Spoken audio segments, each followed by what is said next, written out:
براءة من الله ورسوله إلى الذين عاهدتم من المشركين فسيحوا في الأرض 4 أشهر واعلموا أنكم غير معجز الله وأن الله مخزي الكافرين. وأذان من الله ورسوله إلى الناس يوم الحج الأكبر أن الله بريء من المشركين ورسوله فإن تبتم فهو خير لكم وإن توليتم فاعلموا أنكم غير معجز الله وبشر الذين كفروا بعذاب أليم. إلا الذين عاهدتم من المشركين ثم لم ينقصوكم شيئا ولم يظاهروا عليكم أحدا فأتموا إليهم عهدهم إلى مدتهم إن الله يحب المتقين. فإذا سلخ الأشهر الحرم فاقتلوا المشركين حيث وجدتموهم وخذوهم واحصروهم واقعدوا لهم كل مرصد فإن تابوا وأقاموا الصلاة وآتوا الزكاة فخلوا سبيلهم إن الله غفور رحيم. وإن أحد من المشركين استجارك فأجره حتى يسمع كلام الله ثم أبلغه مأمنه ذلك بأنهم قوم لا يعلمون.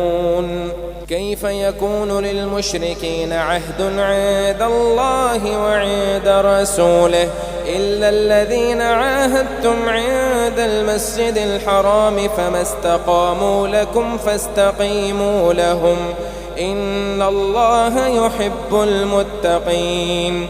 كيف وإن يظهروا عليكم لا يرقبوا فيكم إلا ولا ذمة يرضونكم بأفواههم وتأبى قلوبهم وأكثرهم فاسقون.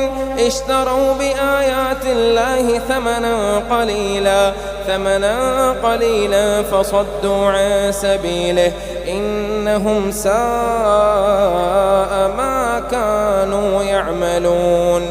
لا يرقبون في مؤمن إلا ولا ذمة وأولئك هم المعتدون. فإن تابوا وأقاموا الصلاة وآتوا الزكاة فإخوانكم في الدين ونفصل الآيات لقوم يعلمون. وإن نكثوا أيمانهم من بعد عهدهم وطعنوا في دينكم فقاتلوا أئمة الكفر إنهم لا أيمان لهم لعلهم ينتهون. ألا تقاتلون قوما نكثوا أيمانهم وهموا بإخراج الرسول وهم بدؤوكم أول مرة أتخشونهم فالله أحق أن تخشوه إن كنتم مؤمنين.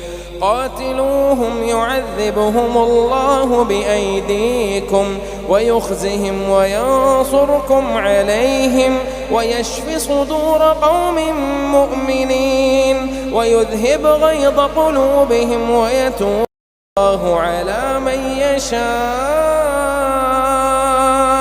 والله عليم حكيم.